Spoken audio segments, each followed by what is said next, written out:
Conab projeta safra recorde de café para o Brasil em 2018. Projeção de safra, 58 milhões de sacas. Sobre este assunto e como vem o mercado de café, entrevista hoje ao vivo exclusiva com Eduardo Carvalhais. STF julga nesta quinta-feira os embargos contra o Fundo Rural. Tem ainda os números do Departamento de Agricultura dos Estados Unidos para as vendas e exportações até a última quinta-feira do dia 10 de maio. Previsão do tempo, cotações de mercado e muito mais, você acompanha com a gente a partir de agora aqui no Agricultura BR.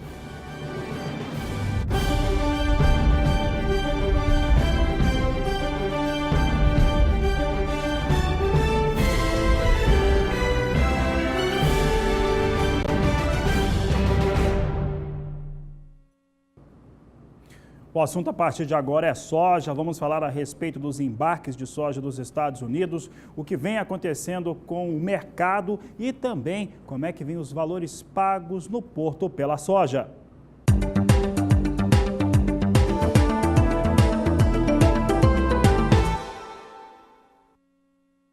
Nesta quinta-feira, o Porto de Santos, maior embarcador de soja do país, segue com movimentação de elevação frente aos números e valores praticados nesta última quarta-feira. Veja conosco como é que vem os valores neste momento. No dia 10 de maio tinha o valor de R$ 85,20 a saca.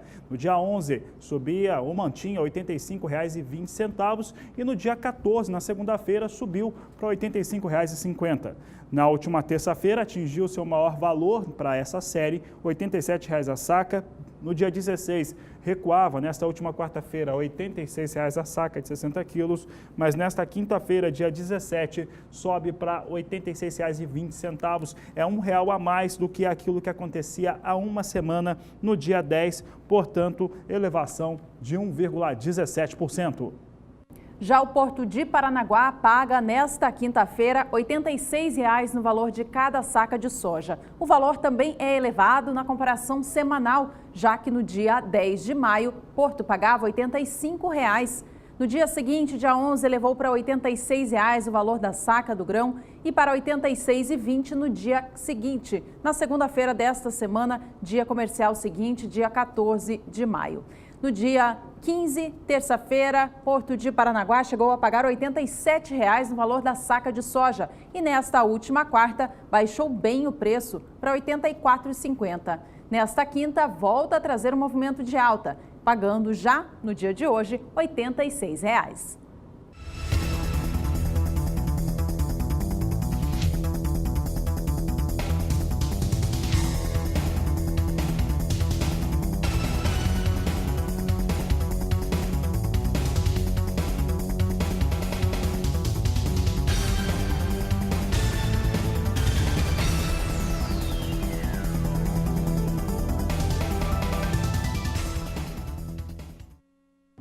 A comercialização da soja no estado do Mato Grosso está mais aquecida neste ano na visão em comparação com o ciclo passado.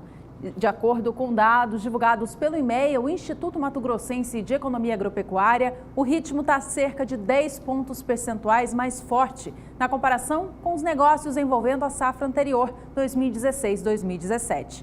Os dados do IMEA, que apontam os negócios até o dia 14 de maio, segunda-feira desta semana, mostram que até o momento, cerca de 79,6% da temporada atual 17-18 da soja já foi comercializada por lá. Nesta mesma época do ano passado, eram 69%. Em relação às vendas futuras da temporada nova 18-19, há um avanço bem considerável quando comparada a 17-18. Até o último dia 14, já havia uma comercialização da safra 2018-2019 na ordem de 13,9%. Se considerarmos o que acontecia na mesma época do ano, na temporada 17-18, estava em 1,7%. Veja como é acelerada a comercialização de soja para a temporada nova no estado do Mato Grosso. Evidente que os valores ajudam muito, o dólar mais alto. Veja só, negócios já travados, comercializados em 13,9% para a temporada 18-19. Na mesma época, ano passado, para a temporada 17-18, era 1,7%. É o atual preço do grão que motiva essa comercialização mais acelerada para o estado mato-grossense. A gente trouxe o valor há exatamente um ano por lá e o preço atual. Veja que no dia 15 de maio de 2017, o valor pago pela saca da soja no estado era de R$ 56,50. Já neste ano, o mercado vem bem mais favorável. O valor pago pela saca da soja no Mato Grosso nesta última quarta-feira, dia 16 de maio, foi de R$ 70,50.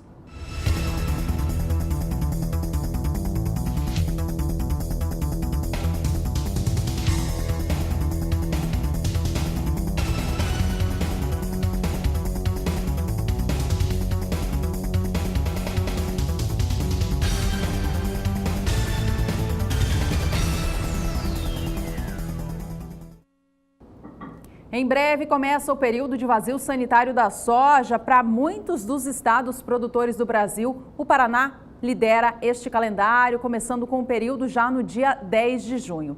Tem um estado, no entanto, que tem um calendário da soja bem diferenciado aqui no país. É o estado de Roraima, que por conta da sua localização geográfica, segue o calendário de plantio da soja lá dos Estados Unidos. Com isso, enquanto os norte-americanos estão cultivando o ciclo novo 2018-2019, os produtores de Roraima também.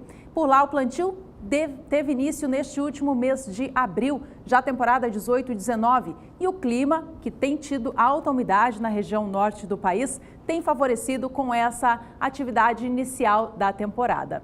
O estado de Roraima amplia bastante a área destinada à soja neste ciclo e tem um ganho também de produtividade. Os dados da Conab mostram que a área é de 40 mil hectares, 33% acima do que foi cultivado no ciclo passado, com uma produtividade média estimada de 51,28 sacas. Este é o segundo melhor índice da região norte do país para a oleaginosa. A produção é de 123 mil toneladas, expectativa de aumento de quase 37% na comparação com o que eles colheram no ciclo anterior.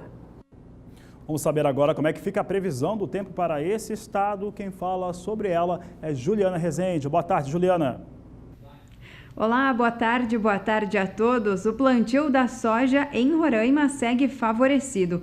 Os produtores vêm avançando bastante com as atividades no campo e as pancadas de chuva que vêm acontecendo de maneira mais frequentes nas áreas produtoras de soja de Roraima vêm mantendo o solo com bastante umidade. Agora, os índices de umidade do solo em Roraima passam de 90%. Isso acontece porque as pancadas de chuva vêm se concentrando em todo o extremo norte do país, incluindo o estado de Roraima. Para os próximos dias, tem previsão de chuva mais uma vez. Então, essas instabilidades tropicais, devido ao calor e à umidade do ar mais elevada na região norte, seguem favorecendo grande parte das pancadas de chuva na região. Até pelo menos o dia 22 de maio tem previsão de chuva em todo o estado. A chuva deve acontecer de maneira bastante significativa. O volume de água fica em torno de 30 milímetros no decorrer de 5 dias. Então, são pancadas de chuvas bastante expressivas que devem seguir mantendo o solo também com bastante umidade. No decorrer do segundo período, entre os dias 23 e 27 de maio, a chuva mais uma vez vai seguir persistente. Nas áreas mais ao norte, as pancadas até perdem um pouco mais de intensidade, o volume de água fica um pouco menor, em torno de 15 milímetros, mas nas áreas mais ao sul do estado, mais uma vez, chuva bastante expressiva e também com volume de água em torno de 30 milímetros. Ao longo do terceiro período, entre o final do mês de maio e o começo de junho, expectativa de mais uma vez chuvas persistentes e dessa vez a chuva volta a ganhar um pouco mais de intensidade nas áreas mais ao sul do estado. Então, durante as próximas semanas, até pelo menos o começo do mês de junho, expectativa de chuva frequente nas áreas produtoras de soja de Roraima. Isso garante cenário bastante otimista, principalmente para os produtores de soja da região, que devem avançar bastante com as atividades de plantio das lavouras e essa fase inicial do crescimento das lavouras segue beneficiada. Daqui a pouco eu volto com mais informações do tempo. Mais uma vez, ambientalistas e ruralistas travaram um debate intenso a respeito da nova lei sobre os defensivos agrícolas. A votação, contudo, não avançou. Quem tem mais detalhes para a gente é Catarina Martorelli.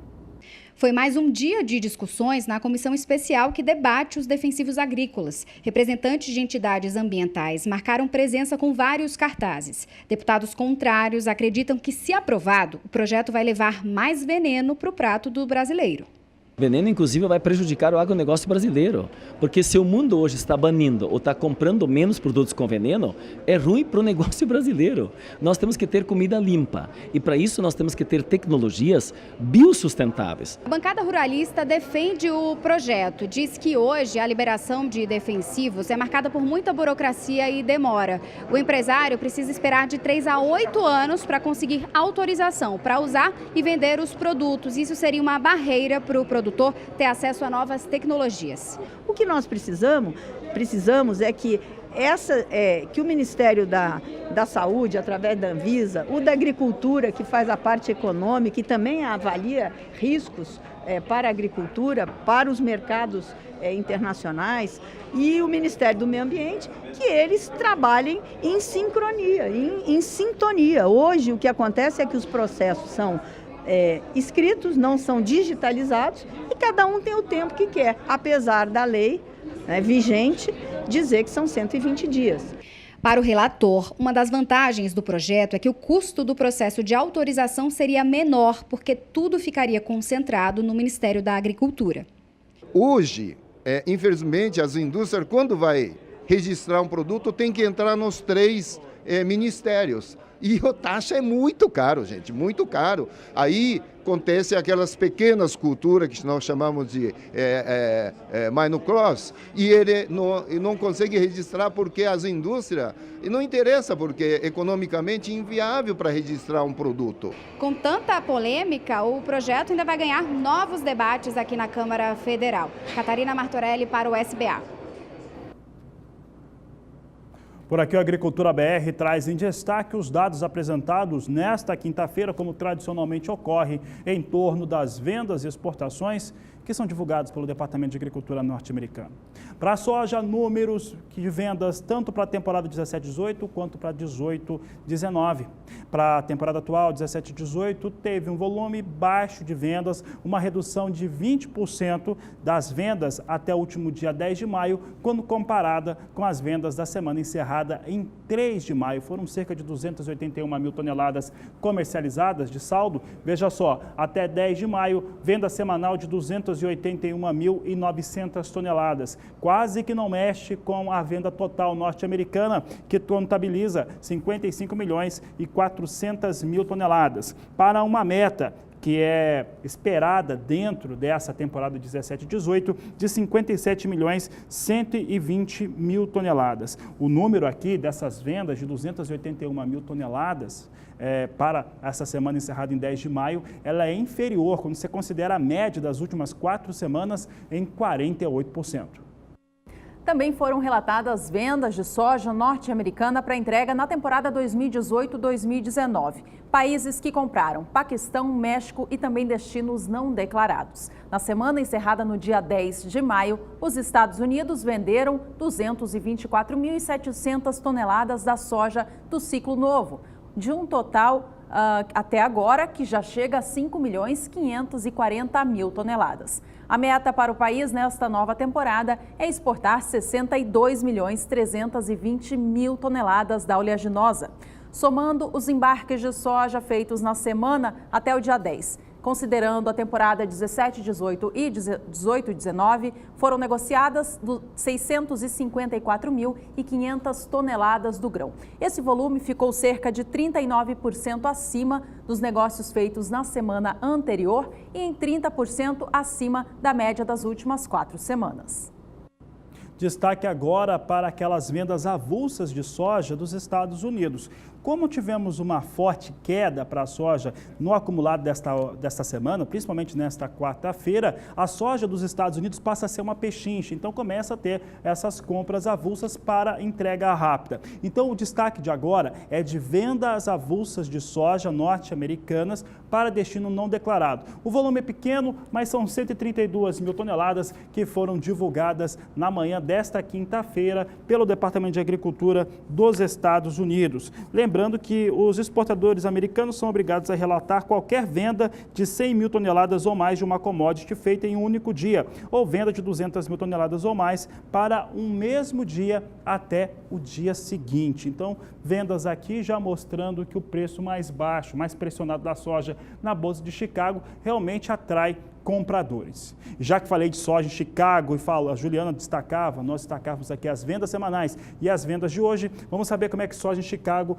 vem neste momento sendo negociada. Ela vem com recuperação exatamente por conta desse ponto. Como tivemos uma queda mais expressiva nesta quarta-feira, muita gente entrou comprando, a soja fica interessante, soja americana. Neste momento o preço é bem interessante para quem compra a soja, vem com uma ligeira recuperação de 2 centes de dólar nas posições de mais curto prazo. A posição de julho vem a 10 dólares, 1 cento mais 6 por bushel. Agosto, 10 dólares, 5 centes mais 6 por bushel. Setembro, 10 dólares, 8 centes mais 2 por bushel. E janeiro de 2019, posição negociada a 10 dólares, 11 centes por bushel. O dólar segue subindo no Brasil também nesta quinta-feira.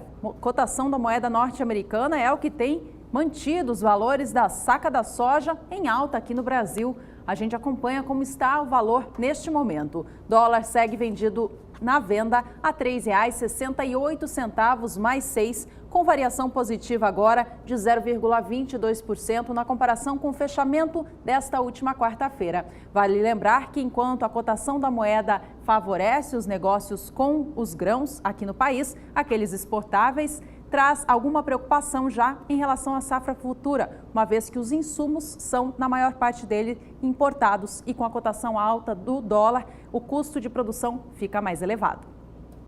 E a hora do primeiro intervalo desta edição, ainda hoje a gente traz o relatório da Conab a respeito da safra de café do Brasil.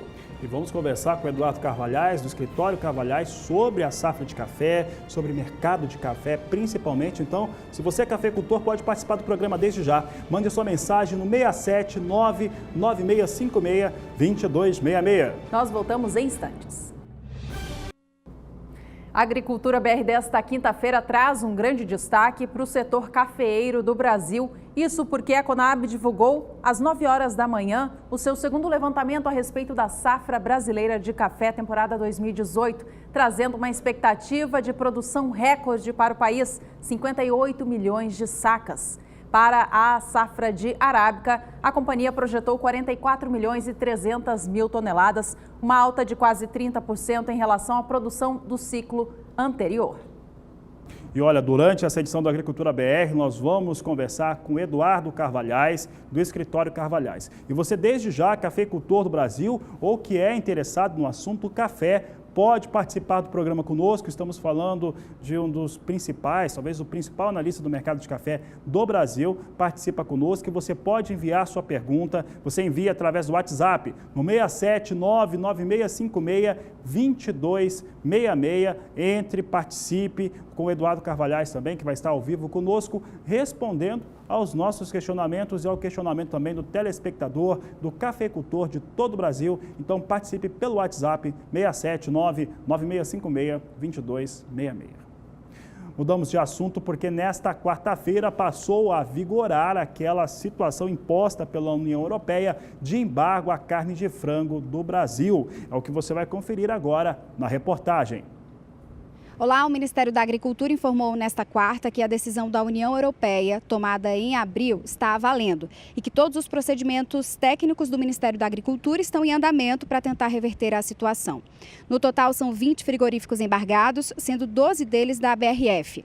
A decisão foi tomada pela União Europeia depois da terceira etapa da Operação Carne Fraca, deflagrada em março do ano passado pela Polícia Federal. O anúncio foi em abril deste ano e deixou o setor preocupado. As exportações para o mercado europeu já vinham caindo mesmo antes do embargo. No ano passado, o Brasil exportou para o mercado 201 mil toneladas de frango. Em 2007, por exemplo, as exportações atingiam 417 mil toneladas. No ano passado, as exportações de frango bateram 765 milhões de dólares. Para este ano, a expectativa é de uma queda superior a 30%. O Ministério da Agricultura informou nesta quarta que não vai se pronunciar oficialmente sobre o assunto e que mantém a decisão de recorrer à Organização Mundial do Comércio contra o embargo da União Europeia. O ministro Blairo Maggi está em viagem à China e, segundo a assessoria, mantém o que foi divulgado em abril. Considera a decisão da União Europeia um embargo econômico e não sanitário. Catarina Martorelli para o SBA.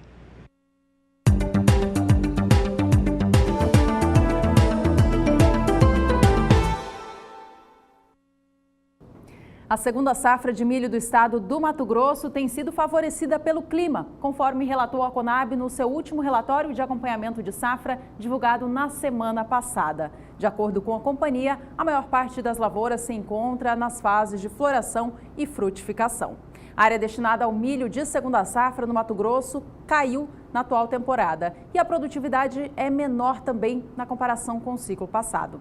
A área ficou projetada pela Conab em 4.471.000 hectares, 2,9% abaixo da área destinada à cultura no ciclo 16-17. Já a produtividade média está estimada em 98,8 sacas por hectare, também inferior ao ciclo passado, em 4,6%. Essa produtividade menor tem a ver com dois fatores. Um deles, o atraso no desenrolar da safra de soja, que acabou fazendo com que 20% da área destinada ao milho no Mato Grosso fosse semeada fora da janela ideal e também devido ao menor investimento por parte do produtor nas tecnologias aplicadas no campo. As primeiras áreas de colheita devem sair na segunda quinzena de maio, com os trabalhos sendo intensificados no mês de junho. De acordo com a Conab, a projeção da safra na atual temporada por lá é de 26,5 milhões de toneladas. Por enquanto, no Mato Grosso, a situação vem dentro daquilo que está previsto. Não tem, apesar de ter algumas regiões que vão sendo afetadas por fator climático, ainda assim mantém uma situação natural de produção, diferente do Mato Grosso do Sul e do Paraná. E é por isso que nós vamos ver agora como é que fica a previsão do tempo para as áreas que estão em desenvolvimento das áreas de milho no Mato Grosso. É o que vamos conferir agora com Juliana Rezende. As últimas chuvas no estado do Mato Grosso diminuíram um pouco mais de intensidade por conta do predomínio de tempo mais seco. Só que mesmo com essa diminuição das instabilidades, não aconteceu a ponto de garantir até condições mais críticas nas lavouras de milho segunda safra. Tanto que os produtores de milho segunda safra do Mato Grosso ainda consideram as lavouras bem encaminhadas. No decorrer dos últimos dias, então, conforme a chuva diminuiu, a umidade do solo caiu na faixa leste, ainda seguiu um pouco mais elevada na faixa oeste do Mato Grosso. No decorrer dos próximos dias, tem previsão de chuva espalhada. Isso acontece porque uma nova frente fria vai avançar pela costa do país, ajudar a espalhar muitas instabilidades pela parte central do Brasil e por conta disso é que volta a chover na maior parte do estado. Chuvas mais significativas e também com maior volume de água na faixa oeste, onde pode chover acumulados de até 15 milímetros.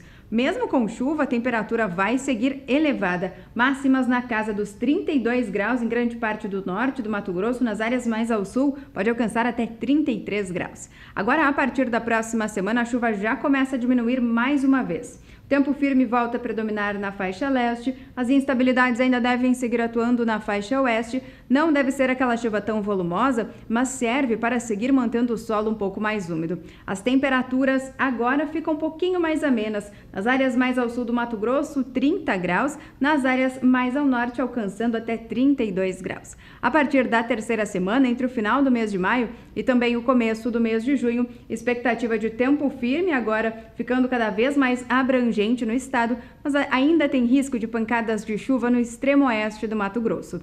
E dessa vez, conforme esse tempo mais seco ele ganha intensidade, a massa de ar mais seco vai passar a avançar e por conta disso tem previsão ainda de temperaturas mais amenas nas áreas mais ao sul, 29 graus à tarde no sul do Mato Grosso e 31 graus nas áreas mais ao norte do estado. Essas temperaturas um pouco mais amenas nas áreas mais ao sul do estado acabam favorecendo porque o solo não deve declinar tanto de condições hídricas. Então, durante as próximas semanas, tem previsão de chuva em áreas produtoras de milho segunda safra no Mato Grosso. Mesmo com chuva um pouco mais fraca, o cenário segue otimista para as lavouras do Mato Grosso. Daqui a pouco eu volto com mais informações do tempo. Obrigado, Juliana. Por aqui vamos saber como é que vem as cotações da saca de 60 quilos do milho no estado de Mato Grosso.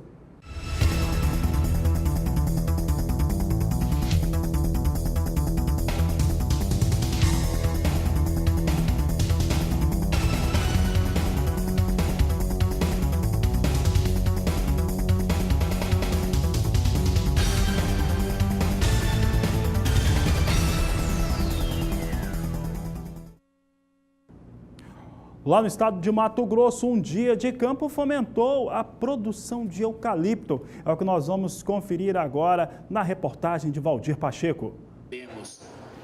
A FS Bioenergia, juntamente com parceiros, realizou um dia de campo para fomentar e divulgar boas práticas de plantio de eucalipto destinado à biomassa. A FS Bioenergia, que construiu em Lucas do Rio Verde, no Médio Norte de Mato Grosso, a primeira usina de etanol 100% de milho do Brasil, anunciou recentemente que implantará uma segunda unidade de produção do biocombustível a partir do cereal e que deverá receber investimentos de R$1 bilhão. A usina, em fase de licenciamento, terá capacidade de produção de 680 milhões de litros de etanol por ano e será construída em Sorriso, também no Médio Norte do estado, município líder na produção de grãos do Brasil. O dia de campo aconteceu na fazenda Águas Claras, na MT 485 Gleba Morocó, em Sorriso.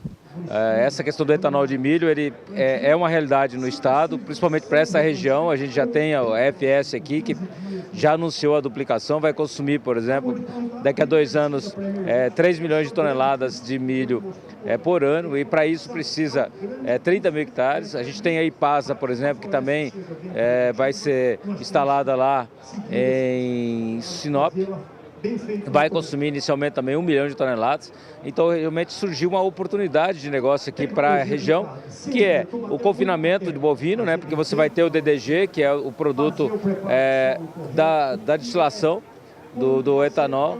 E você também tem, no caso, o plantio de eucalipto, né? Então você cria uma realidade para o produtor pode ter na sua propriedade, muitas vezes 100, 200, 300 hectares lá, ou como é o caso daqui que a gente está vendo nessa fazenda, uma fazenda que plantava soja, mas a terra era muito arenosa, provavelmente o proprietário não estava tendo rentabilidade, os produtores, as pessoas vieram aqui, montaram uma sociedade, arrendaram a propriedade e plantaram 500 hectares de eucalipto e vão ter uma renda de no mínimo 22 sacas de soja por hectare. Então veja que baita negócio, que para você ter 22 sacas de soja, mesmo plantando soja numa área boa, não é tão simples.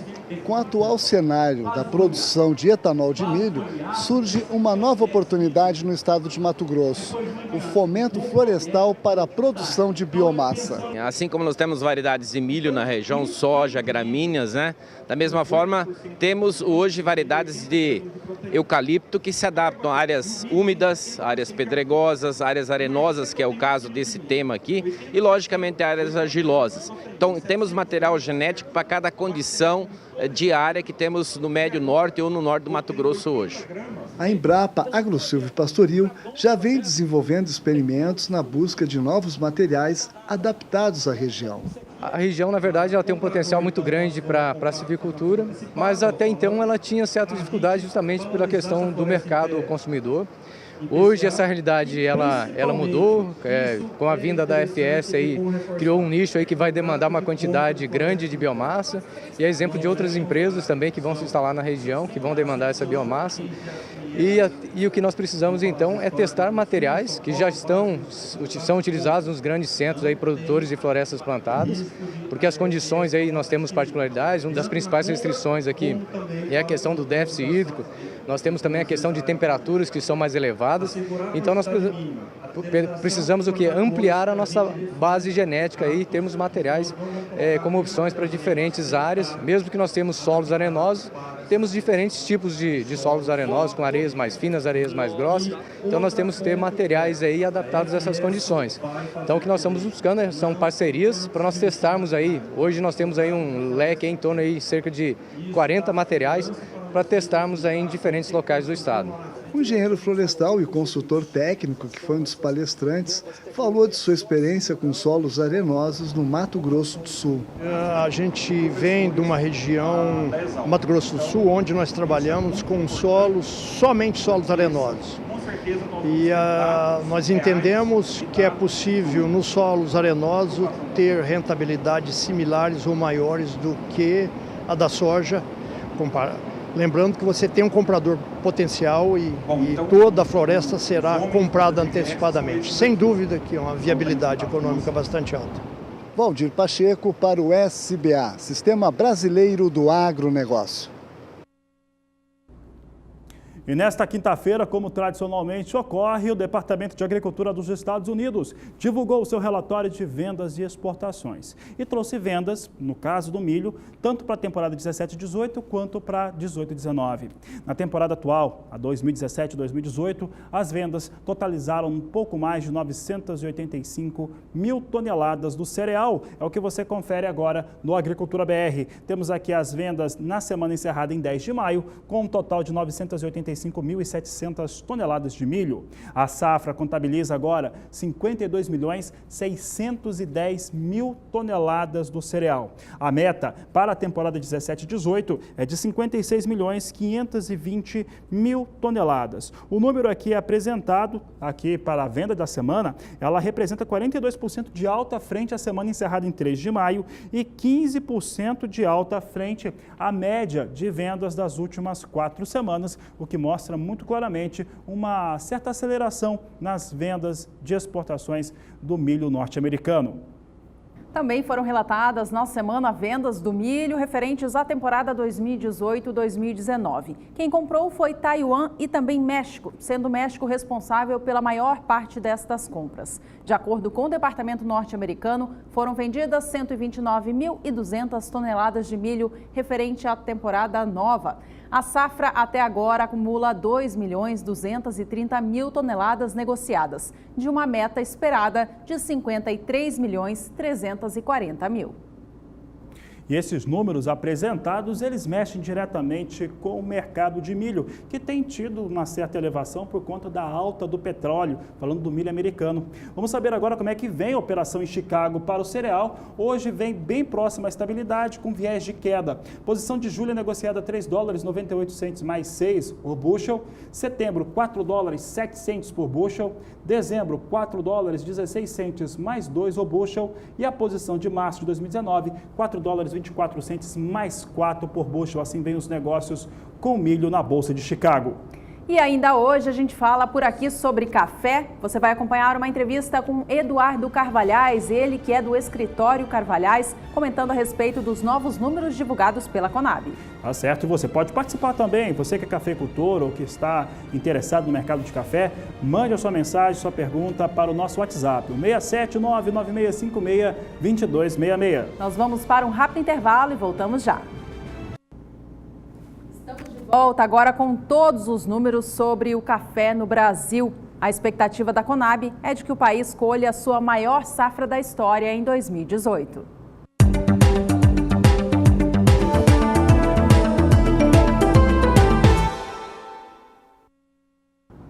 A Conab divulgou na manhã desta quinta-feira o seu segundo levantamento da safra 2018 de café do Brasil e aponta para uma safra recorde. A projeção da companhia é de que sejam colhidas 58 milhões de sacas de 60 quilos do grão, um valor que ficou próximo ao intervalo máximo estipulado pela companhia no relatório apresentado no mês de janeiro, que foi o primeiro para a temporada. A gente vê na tela agora os números. Veja que em janeiro a companhia projetava a safra entre 58 milhões e 800 mil sacas a até 58 milhões e 500 mil.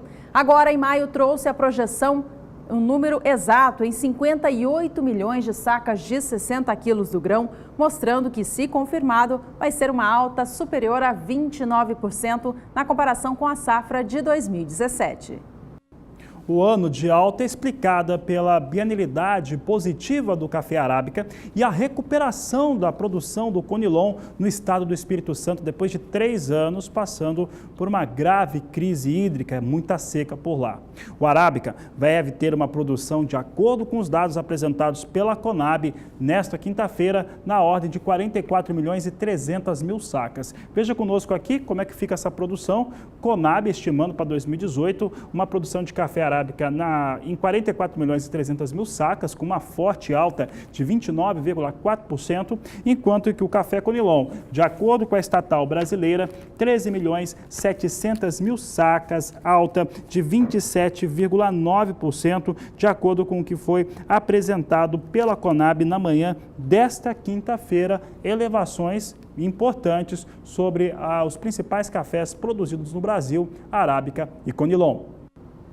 E a safra já começou a ser colhida. A Juliana Rezende, da Sumar Meteorologia, mostra pra gente como que o clima fica agora para esses cafeicultores que já estão retirando os grãos dos cafezais. A maior parte dos estados produtores de café já começaram as atividades de colheita no campo e o tempo vem favorecendo o andamento das atividades. Agora, ao longo dos próximos dias, o tempo mais firme ainda vai seguir predominando nas áreas mais claras do mapa. Entre o sudeste e centro-oeste, até chove, mas são pancadas de chuva muito fraca. Toda essa instabilidade que deve avançar pelo centro-sul do Brasil vai estar associada com a passagem de uma nova frente fria pela costa do país. Isso vai ajudar a espalhar muitas nuvens carregadas e que também vai ajudar a voltar a chover entre o sudeste e centro-oeste. Mas como a chuva que acontecer deve vir de maneira mais fraca e também com baixo volume, não atrapalha o andamento da colheita do café nessas regiões. A chuva mais significativa deve acontecer entre o Paraná, Santa Catarina até o norte do Rio Grande do Sul. E é no Paraná que essa chuva até pode atrapalhar, mas de maneira muito pontual, o andamento da colheita do café. No decorrer da segunda semana, entre os dias 23 e 27 de maio, o tempo firme agora vai predominar na maior parte do país. Isso porque, conforme a frente fria se afasta, uma massa de ar mais seco passa a atuar em grande parte do sul, sudeste e centro-oeste, avançando também até o interior da Bahia e o estado do Tocantins. Dessa vez, então, é o tempo firme que vai predominar. Não se descarta a ocorrência de eventual chuva fraca isolada entre Paraná, São Paulo, Mato Grosso do Sul até o sul de Minas Gerais, mas são pancadas muito irregulares e mal distribuídas. No decorrer do terceiro período, entre os dias 28 de maio até 1º de junho, até volta a chover na região sul, as instabilidades também conseguem avançar um pouco mais entre São Paulo, Mato Grosso do Sul, mas ainda é uma chuva muito fraca. Então, no decorrer dos próximos períodos, até pelo menos o começo do mês de junho, não tem expectativa de chuva forte com potencial para atrapalhar o andamento da colheita do café. Com isso, os produtores seguem favorecidos por conta das chuvas mais fracas nas áreas produtoras de café do país. Daqui a pouco eu volto com mais informações do tempo. Foi a Juliana Rezende falando sobre a previsão do tempo para as áreas de produção de café em todo o Brasil. O assunto continua sendo café. Falávamos há pouco a respeito da estimativa de produção divulgada hoje pela Conab. E agora vamos falar um pouco a respeito da produção brasileira, mas principalmente sobre mercado, expectativas. Quem participa conosco agora pela internet é Eduardo Carvalhais, entrevista exclusiva aqui no Agricultura BR, para falar a respeito do tema. Eduardo, um prazer conversar contigo mais uma vez aqui no canal do Boi, e nós queremos saber primeiramente, né, como que esse levantamento apresentado pela Conab, nós vimos ali principalmente para café arábica, uma alta, né, de 29%, né, comparado com a safra passada, chegando a 44 milhões e 300 mil sacas, mais de 3 milhões de sacas de Conilon também. Esse café produzido a mais no ano atual, ele é absorvido para o mercado? É muito café no seu entendimento? Eduardo, boa tarde. Boa tarde. Bom, na verdade, essa segunda estimativa da Conab é muito próxima da primeira estimativa. Essas manchetes de que é recorde, ela é recorde mesmo, essa safra. Mas ela está dentro das necessidades brasileiras de café para consumo interno e exportação. Nós temos que lembrar que a safra do ano passado foi de ciclo baixo para o arábica. Então já era esperado uma safra maior nesse ano de 2018. E o Brasil vai exportar nesse ano safra brasileiro, 2018 e 2019, começa em 1º de julho agora e acaba em final de junho do ano que vem, em torno de 34 a 35 milhões de sacas. O Secafé estima que pode ficar até um pouco acima de 35 milhões. O consumo interno, no ano que terminou, em 2017, ficou em 23 milhões de sacas, né? Mesmo que a gente admita que não haja um aumento de consumo interno nesse ano de 2018, você veja, entre 35 mais 23, são 58 milhões de sacas, que é o número máximo que a Conab estima. Mesmo que o número venha a ser um pouco maior, que algumas pessoas estimam que possa ser um pouco mais, esse número maior vai vir no Conilon e não no arábica. Portanto, nós achamos a situação justa. Não vai faltar café, mas também não deve sobrar. E se sobrar, vai ser pouco e nós vamos precisar no ano que vem. Nós não podemos esquecer que em 2019 é novamente ano de safra baixa. Portanto, a produção de arábica vai cair um pouco. A outra coisa que está clara é o seguinte: o ano passado também, que foi de ciclo baixo, nós estamos raspando os armazéns para conseguir completar nossos embarques de abril, maio, agora e junho ainda, que é desse atual ano safra. E mesmo nos embarques de julho e agosto, sempre se usa um pouco de café remanescente. A situação é muito justa, nós esgotamos nossos estoques de café, os estoques do governo, os estoques governamentais é zero no momento, não existe café na mão do governo brasileiro. Por isso tudo a situação é justa. É óbvio que lá fora só falam em safra recorde, tentando derrubar os preços, a força dos operadores em bolsa em Nova York é muito grande, eles conseguem fazer isso, mas não vai existir excesso de café não, a não ser que esses números mudem. O próprio Acochupé, que é a maior cooperativa de café do Brasil, tem dado declarações, os diretores da Acochupé, dizendo isso, que a safra na região dela, que é a região mais importante arábica do Brasil, vai ser uma boa safra, mas não vai ser uma super safra.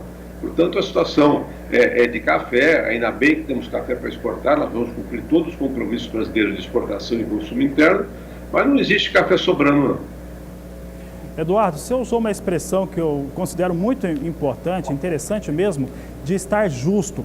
Essa oferta maior, produção maior brasileira de café, lá, se tivesse correto, 58 milhões de sacas, ela está muito ajustada com a demanda que se tem hoje sobre essa produção brasileira de café.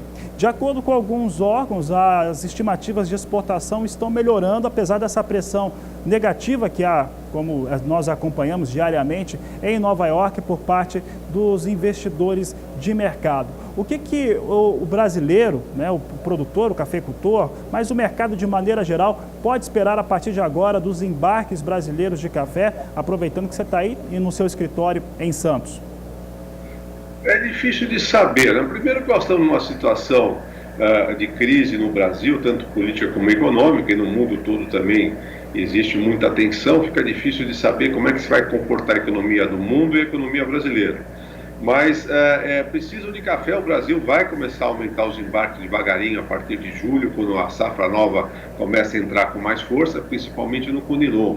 O Arábica só começa a crescer as exportações realmente a partir de agosto, setembro. Os números surpreendem nesse ano na produção justamente por causa do Conilon, que teve 2 anos muito ruins de produção e volta agora com um número bastante próximo do normal deles. Então as nossas exportações de Conilon devem crescer nesse ano, como também as exportações de solúvel nossa devem crescer a partir de julho, para nós conseguirmos atingir esse número no próximo ano safra de 35 milhões. Quanto a preço, é muito difícil de saber o que vai acontecer. A força do comprador lá fora, a força dos fundos que investem em Nova York é muito grande, trabalham com bilhões de dólares e eles têm conseguido manter os preços contidos. Se isso vai continuar ou não, só o tempo vai dizer. Inclusive essa divulgação de só de falar em safra recorde, tem compradores lá fora que falam que a safra brasileira vai ser de 65. No Seminário Internacional de Café aqui em Santos, na semana passada, ouvimos importador falando até em 70 milhões. Quer dizer, eles inflam esses números na tentativa de derrubar a bolsa e com isso comprar mais barato. Se eles vão ter sucesso com isso ou não, só o tempo vai dizer. Os preços atuais não são bons para o cafeicultor brasileiro. O dólar subiu bastante, que poderia ter ajudado os preços em reais, mas em compensação, com a força que eles têm na bolsa, eles derrubaram a bolsa em Nova York e se apropriaram dessa melhora do dólar, essa desvalorização do real frente ao dólar. Se o preço em Nova York tivesse mantido estável nas 2 últimas semanas, com essa alta forte do dólar, em real nós estaríamos com preços mais altos aqui no Brasil. Não aconteceu por causa disso. Derrubaram a bolsa em Nova York e tomaram essa desvalorização do real para eles. Era essa terceira pergunta que eu ia te fazer, Eduardo, a respeito dessa captura, né, que o investidor teve sobre essa desvalorização ou alta do dólar forte, um pacote de moedas, mas principalmente em frente ao real.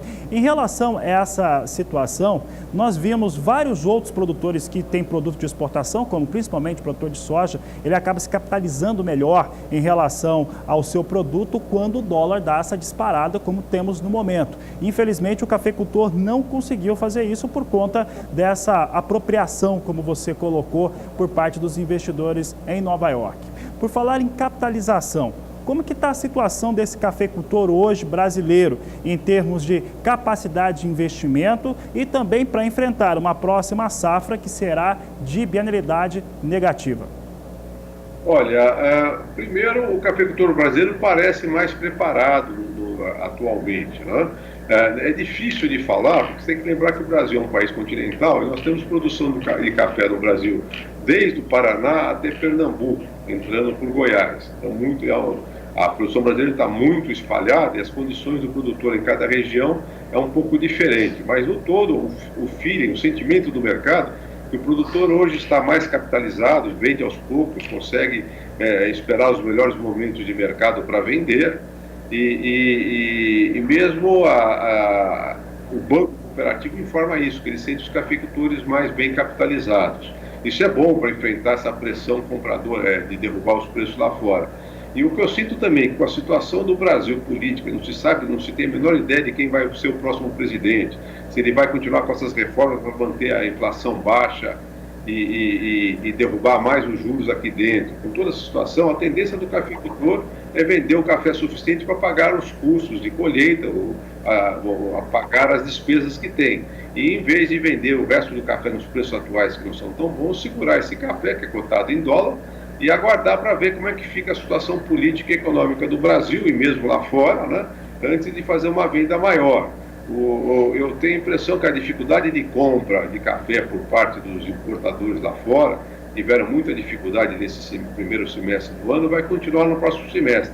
A oferta vai aumentar, é lógico, em cima da colheita mais gente vai precisar vender café, a oferta cresce, as nossas exportações vão crescer, mas cada negócio vai ser custoso de se fazer. O cafeicultor está muito descontente com o preço atual do café, principalmente do café arábica e também no café robusto, no café conilon.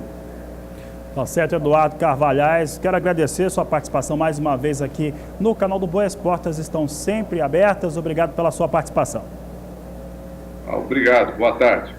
Uma boa tarde, conversamos com Eduardo Carvalhais, analista de mercado de café, uma das pessoas que tem a maior consideração no país em relação à cafeicultura nacional, comentando um pouco dos dados apresentados pela Conab nesta quinta-feira, uma produção estimada em 58 milhões de sacas e também mercado, que está acontecendo nesse mercado do café, que tem sido muito pressionado pelo que vem acontecendo em relação aos investidores na Bolsa de Nova York, quando falamos de café arábica.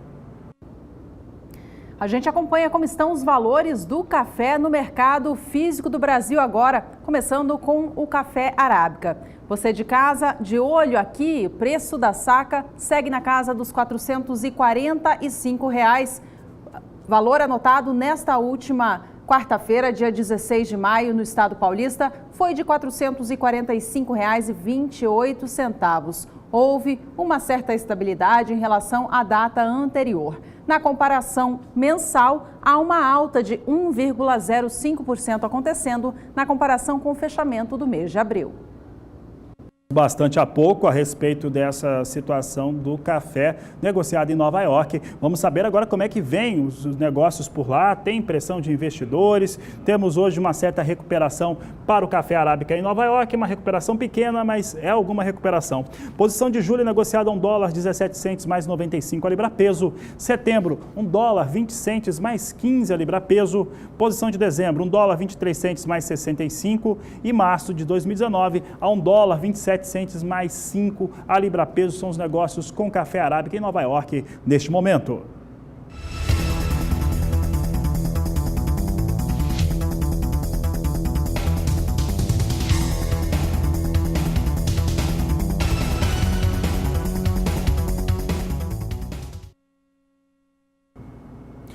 Produção de café continua sendo o assunto aqui no Agricultura BR, mas agora vamos falar da produção de café no Peru.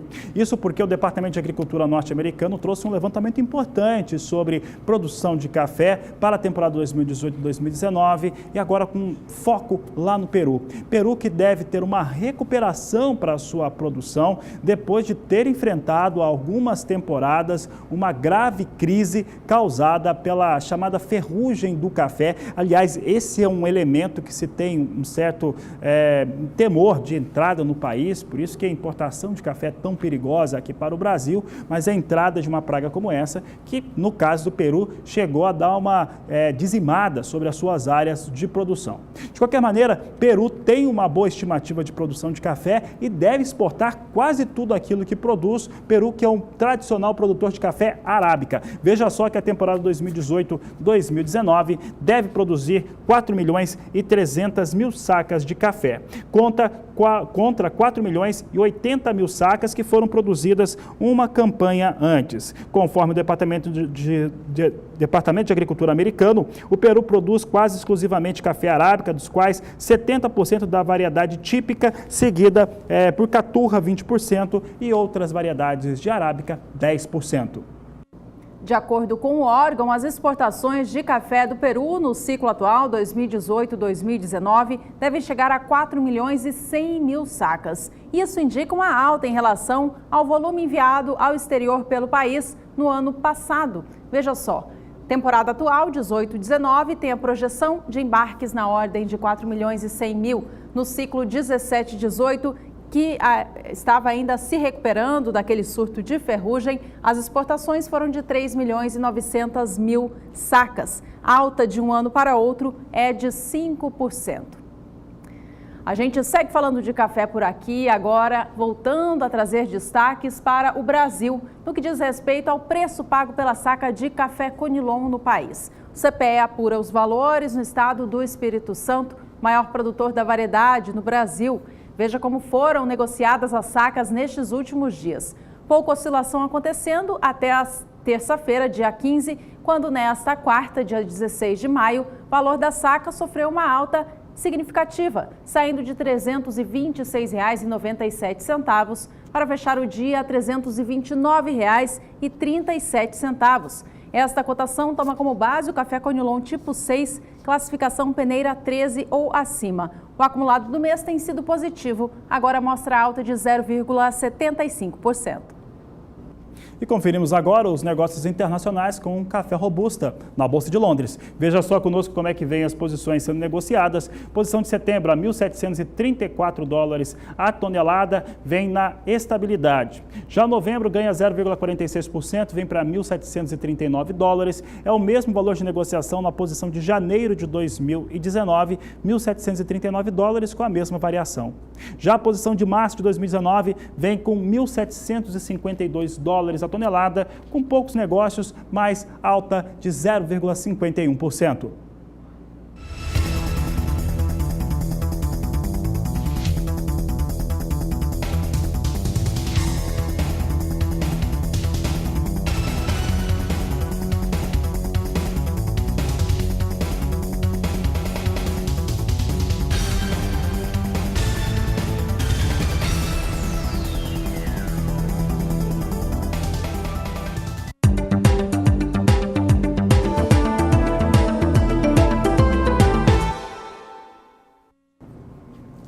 O assunto agora é cana-de-açúcar e, principalmente, revisão para baixo na estimativa de moagem no centro-sul do país, que é a principal região produtora.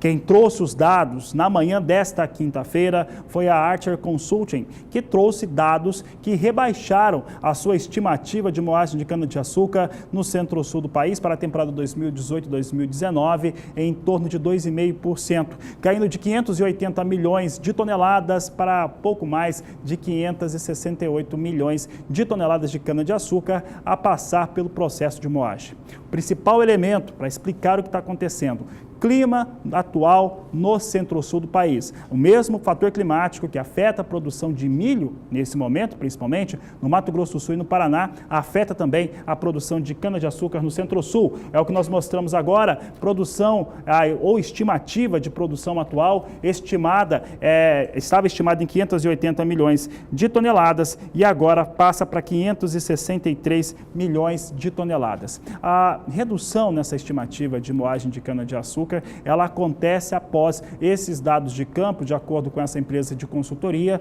por conta do fator climático, que começa a dar um resultado ou ter uma situação de impacto negativo sobre as áreas de produção de cana. A queda na estimativa é de exatamente 2,85%. Clima é o principal elemento. Apesar do Brasil apresentar essa tendência de menor produção de açúcar no ciclo atual, a produção mundial do adoçante é muito elevada. É esperado um superávit da produção em todo o mundo, ou seja, um volume bem maior de produção na comparação com a demanda, aquilo que é consumido. Isso traz uma oferta excedente. Índia e Tailândia são os países que mais contribuem com esse volume elevado de açúcar. Entre eles também se encontram os países produtores de beterraba da União Europeia. Esse setor, toda essa situação, tem trazido pressão nos valores do açúcar, tanto no Brasil quanto no cenário internacional. No Brasil, o preço da saca de 50 quilos do açúcar cristal vem registrando perdas quase que diárias. Nesta última quarta-feira, dia 16 de maio, o valor da saca negociada em Santos fechou a R$ 53,17. O acumulado do mês já traz uma baixa significativa na comparação com o fechamento de abril. Queda é de 5,96%. Vamos saber como é que vem os valores do açúcar agora no cenário internacional. Bolsa de Nova York tem tido forte pressão negativa, os valores do açúcar reduziram muito. Você vê aqui hoje até uma movimentação, né? Você vê o campo positivo, mas isso aqui em termos de negócio representa muito pouco em relação ao açúcar que vem mesmo com preço pressionado, com os valores pressionados já há algum tempo. Posição de julho vem a 11 centes mais 72 por libra-peso, outubro 12 centes por libra-peso, março de 2019 posição negociada a 12 centes mais 88 por libra-peso, enquanto que maio, 13 centes mais 4 por libra-peso. Assim vem os negócios com açúcar na Bolsa de Nova York. E é hora de mais um intervalo. Fique com a gente. No próximo bloco falamos sobre o desenvolvimento das lavouras de algodão no estado do Mato Grosso. E ainda vamos falar sobre fundo rural, porque hoje pode ser um dia-chave para a questão. Não saia daí, nós voltamos já com estas e outras informações. Já estamos de volta, agora com destaque para o algodão.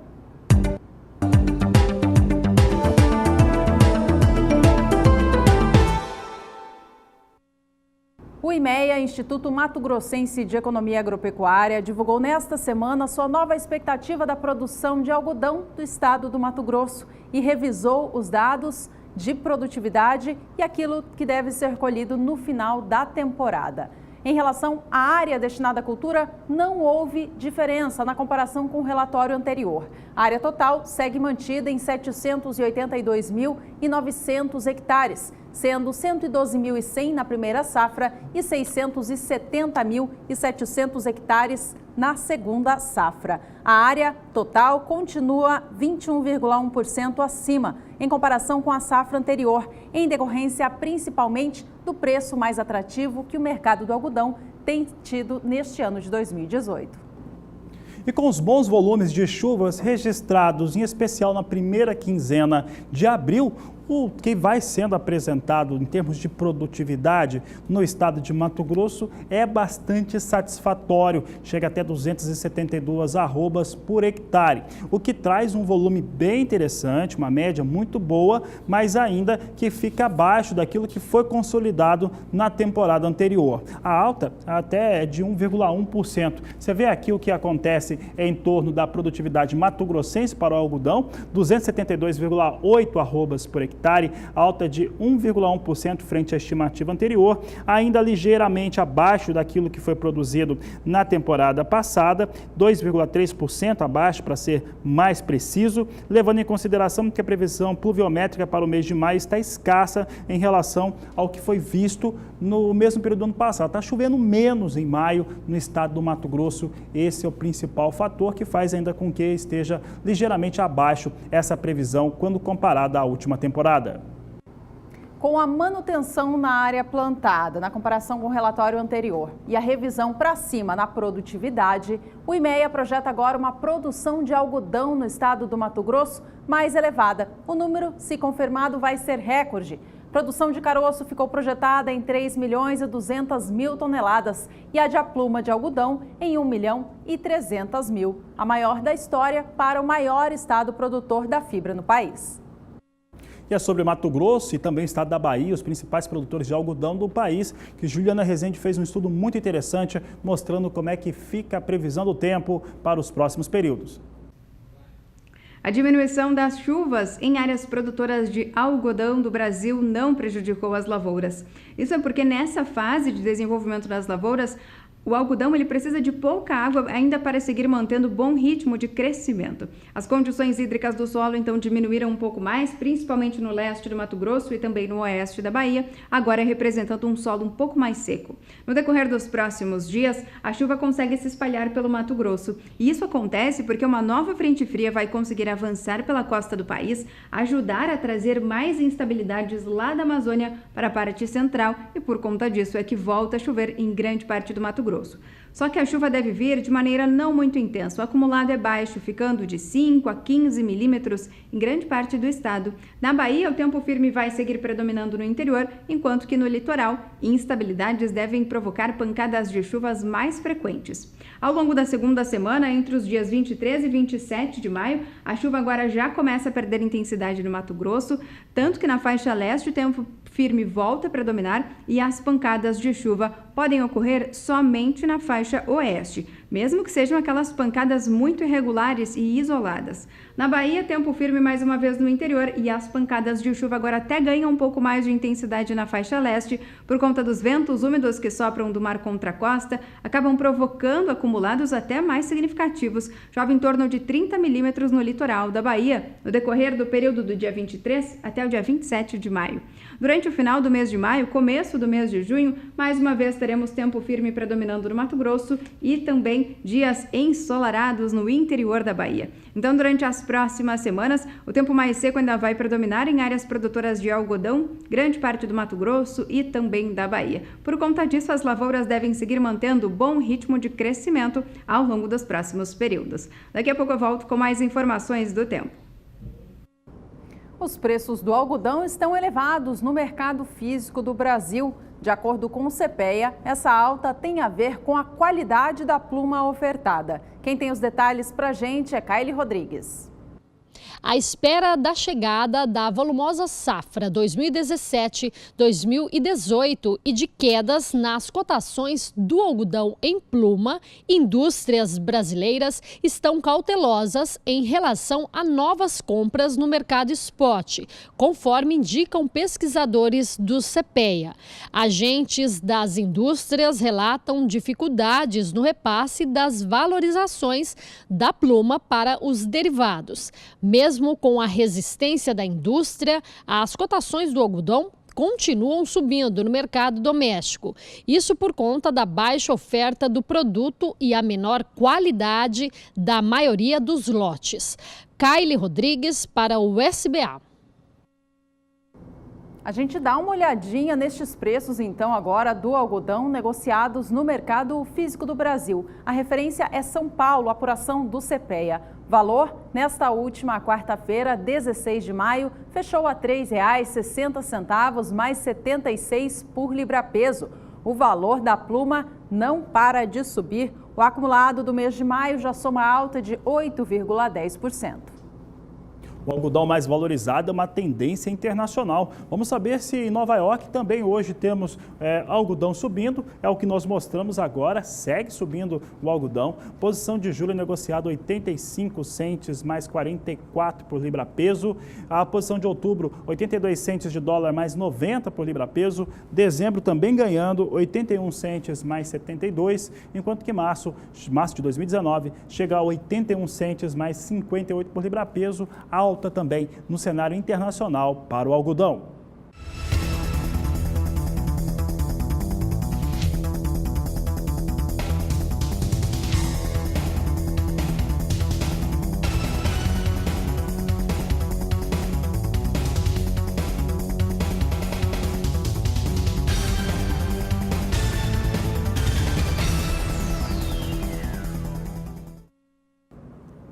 E há 100 dias, sobre uma situação de administração judicial, a cooperativa Cotrijuí do Rio Grande do Sul tem hoje 21 unidades da cooperativa hoje sobre essa condição de intervenção.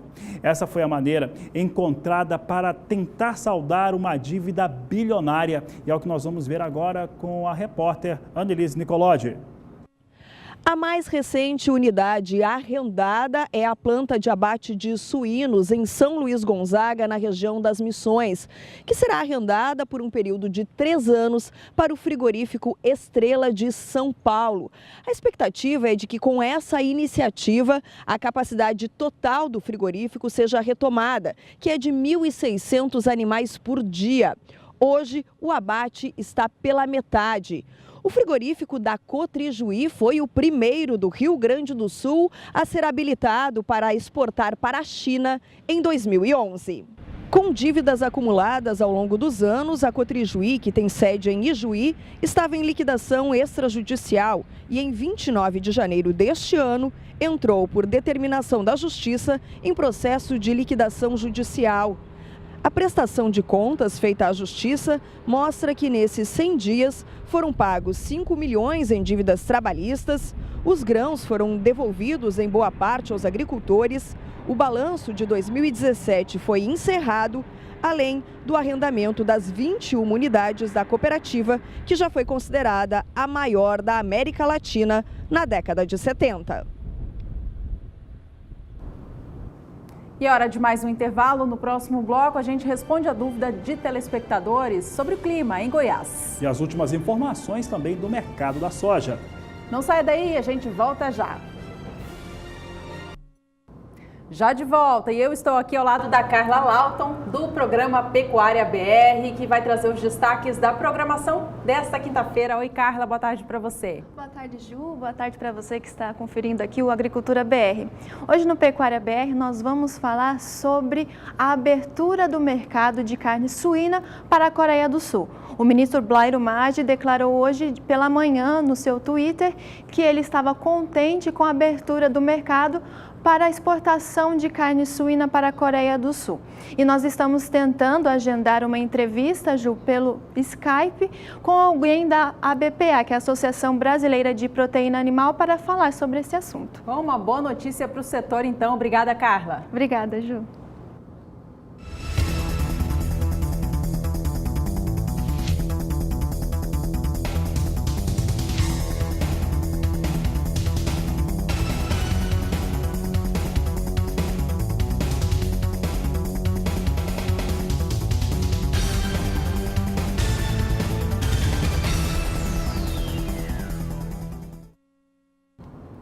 Chegou agora a hora da participação do telespectador no quadro Agricultura BR Responde. Vamos saber quem está participando conosco no dia de hoje. Neste momento é o Paulo Cury, ele que é de Santa Helena, no estado de Goiás. Diz o seguinte: boa tarde, qual a previsão de chuva para Santa Helena de Goiás até o final deste mês? A pergunta de Paulo Cury.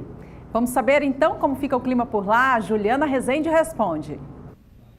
Respondendo à dúvida do telespectador Paulo, da região de Santa Helena de Goiás, no estado de Goiás, que quer saber como que fica o tempo agora ao longo dos próximos períodos. Olha, durante os últimos períodos, foi o tempo firme que predominou na região. Isso porque estávamos ainda com a atuação de um bloqueio atmosférico que não favoreceu a entrada de novas áreas de instabilidades. Então é por conta disso que já não chove em algumas áreas de Goiás há pelo menos 30 dias. As condições hídricas do solo seguem baixas. Os índices ficam em torno de 10% a apenas 20% em grande parte do estado.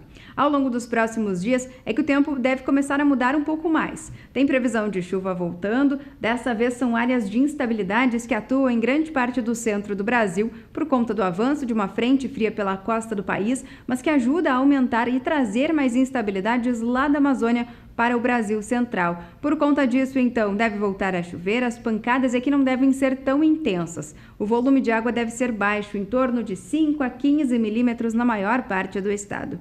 A partir do segundo período, esse tempo já muda mais uma vez. Então, o tempo firme volta a predominar na região, já não tem mais previsão de chuva abrangente entre os dias 23 e 27 de maio. Mais uma vez, tempo firme voltando a predominar em grande parte do estado goiano. E durante o terceiro período, até pelo menos o começo de junho, mais uma vez os dias vão ser bastante ensolarados e também temperaturas mais elevadas à tarde. Hoje eu encerro por aqui a minha participação. Até mais! Tá mais, Juliana? Bom, por aqui nós destacamos a participação da equipe do Ministério da Agricultura, comandado por Blairo Maggi, titular da pasta, que está na Ásia, visitando vários países e esteve na Cial, essa que é considerada uma das maiores feiras de alimentos do mundo, e lá comemorou uma conquista para o governo brasileiro, principalmente para os produtores de carne do país.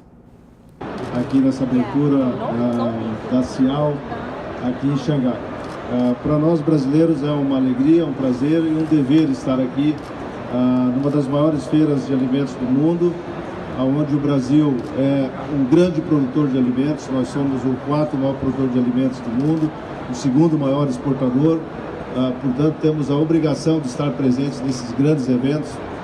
Já confirmamos a presença da PEX do governo brasileiro em novembro, outubro, novembro, da grande feira que haverá aqui. Então, são feiras de amostragem, de convencimento e também no sentido de que as pessoas possam conhecer os produtos que o Brasil faz, possamos convencer de que são bons produtos, são de qualidade e principalmente de regularidade na entrega, no fornecimento. É isso que o Brasil deseja nessas feiras. Quero cumprimentar a PEX aqui pelo trabalho, grandioso trabalho que tem feito, através do nosso embaixador Jaguaribe, porque não é fácil atravessar o continente e participar de uma feira como essa. Portanto, vocês são de parabéns e cada vez mais os produtores brasileiros, as indústrias, todos aqueles que querem estar presentes no mundo globalizado, no mundo onde todos veem tudo, todos se apresentam sobre tudo. Então, cumprimentar a todos, desejo aos nossos expositores muito sucesso e possamos ter aqui muitos negócios também, ou intenções de muitos negócios. Obrigado.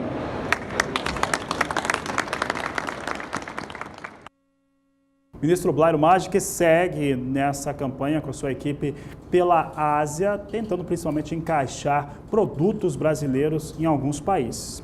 E olha, hoje é um dia-chave para a questão do Fundo Rural. Eu lembro que no último dia 7 de maio, a Agricultura BR, o Canal do Boi, realizou um grande debate aqui, envolvendo a relatora do Refis do Fundo Rural, deputada Tereza Cristina Correia da Costa, o presidente da ProSoja de Mato Grosso, Antônio Galvão. Tivemos também o advogado especialista Gustavo Passarelli, o Jonathan, ele que é o presidente da Associação dos Criadores de Mato Grosso do Sul, esteve participando aqui conosco, entre outros convidados que colocaram seu ponto de vista em torno da cobrança e da adesão ou não do Refis, e hoje é um dia-chave para essa decisão, Juliana. É isso mesmo. Nesta quinta-feira está programada para a pauta do STF, Supremo Tribunal Federal, o julgamento dos embargos de entidades ligadas ao setor produtivo em relação à cobrança do Fundo Rural. Olha, no dia 7 de maio, Antônio Galvão, presidente da ProSoja do estado do Mato Grosso,